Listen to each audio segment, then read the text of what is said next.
Hello, troisième petite vidéo de complément du code microcontrôleur, donc toujours sur le TP1 au niveau des entrées-sorties. Et dans la vidéo précédente, on a utilisé un délai. On a utilisé la fonction delay pour faire clignoter une LED. On va voir dans cette vidéo comment on peut faire les choses un tout petit peu différemment. Il existe en fait deux fonctions en Arduino qui permettent de générer des délais. C'est soit la fonction de délai à laquelle on donne un nombre de millisecondes, donc c'est pour faire des délais de quelques millisecondes. Il existe des délais un peu plus courts qui s'appellent une autre fonction qui s'appelle délai microsecondes, qui permet quant à elle de faire des délais en microsecondes. Donc ça, c'est les deux fonctions de base qui permettent de faire des délais. Le problème, c'est que ces délais sont ce qu'on appelle des délais bloquants. C'est-à-dire que pendant ces délais-là, en fait, le microcontrôleur ne fait rien. Il est à l'arrêt pendant le nombre de millisecondes que vous avez spécifié. Et ça, c'est pas forcément très bien. Alors, selon l'application, si vous avez une application, voilà, où le microcontrôleur n'a rien besoin de faire pendant que vous êtes en train d'attendre 500 microsecondes, bah, très bien, vous pouvez utiliser un délai comme ça. Par contre, souvent, ce qu'on aime bien, en fait, c'est libérer le microprocesseur pour faire autre chose pendant ces temps d'attente. Et donc, ça revient à faire des délais en fait qui sont non bloquants, c'est-à-dire qui ne bloquent pas le microcontrôleur. Et pour faire ça, on a une fonction magique qui s'appelle milice. Alors, on va regarder un petit peu dans la doc ce que ça dit, milice.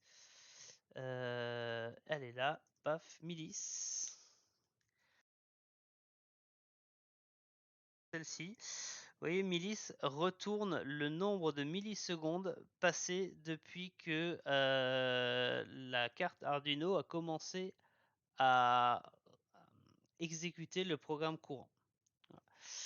C'est un nombre donc c'est un nombre de millisecondes.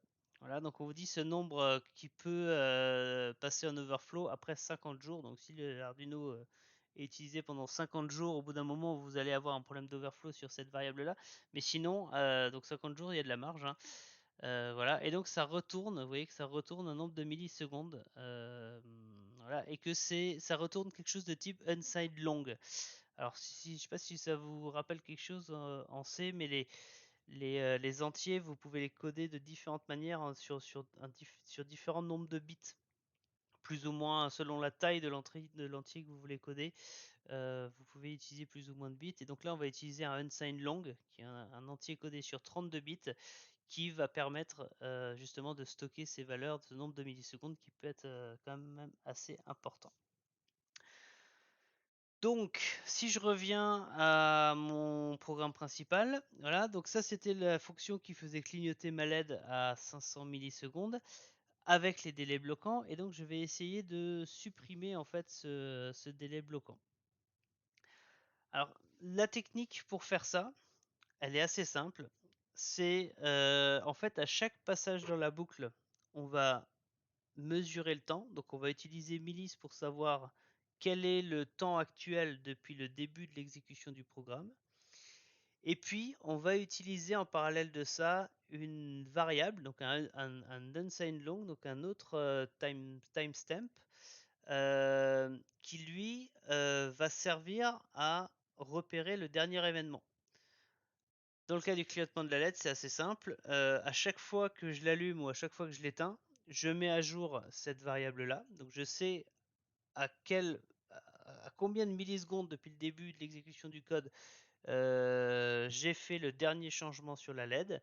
Et donc si je veux faire un délai de 500 millisecondes entre l'allumage et l'extinction, qu'est-ce que j'ai à faire? À chaque passage dans la boucle, je vais simplement mesurer le temps actuel et je vais vérifier si ça fait 500 millisecondes ou pas, si 500 millisecondes se sont écoulées en gros depuis le dernier événement. Alors comment ça se traduit au niveau du code? La première chose à faire, c'est de définir cette unsigned long qu'on va appeler par exemple last event, qui est donc mon dernier événement. Voilà. Et dans ma boucle, qu'est-ce que je vais faire? Eh bien, je vais tout simplement tester si je vais avoir un test, si milice moins last event est supérieur à 500, ça veut dire, ça c'est un test qui va me retourner true si ça fait 500 millisecondes qu'il s'est rien passé. Donc si le dernier événement remonte à plus de 500 millisecondes. Et dans ce cas, eh ben, si c'est le cas, je vais tout simplement mettre à jour, faire un digital write pour mettre à jour ma LED. Donc il faut par exemple que j'ai ici un booléen LED value que je fais démarrer à false par exemple. False, voilà. Donc il me faut un booléen let value que je fais démarrer à false, soit 0. Voilà. Et ici, à chaque événement, qu'est-ce que je vais faire? Je vais inverser le booléen. Donc je vais dire que let value est égal à not let value. Donc j'inverse mon booléen. Et je mets à jour let test avec la valeur de ce booléen. Et dernière chose, qu'est-ce que je dois faire encore?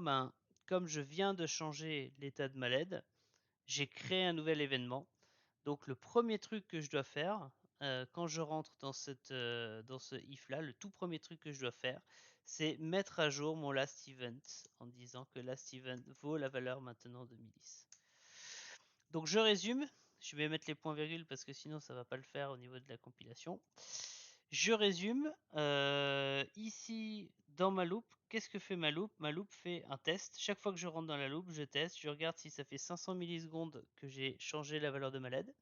Si ça fait 500 millisecondes que j'ai changé la valeur de ma LED, et ben dans ce cas-là, je mets à jour last event parce qu'il s'est passé quelque chose. Je mets à jour la valeur de ma LED, ici en l'inversant, hein, le tilde c'est pour l'inverser. Et j'écris sur LED test la nouvelle valeur.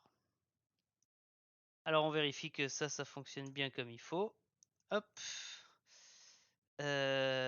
Hop. Voilà. On téléverse. Compilation, téléversement.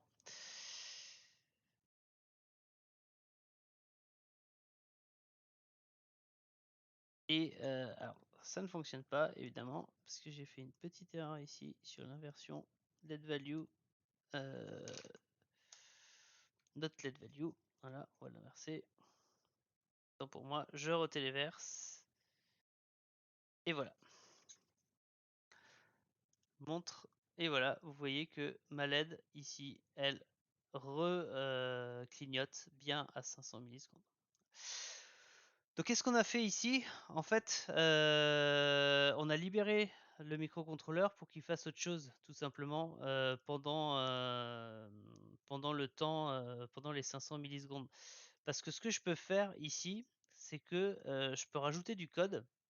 Là, si j'ai du code à rajouter, ici, là, tac, tac, tac, à cet endroit-là, je peux rajouter autant de lignes de code que je veux.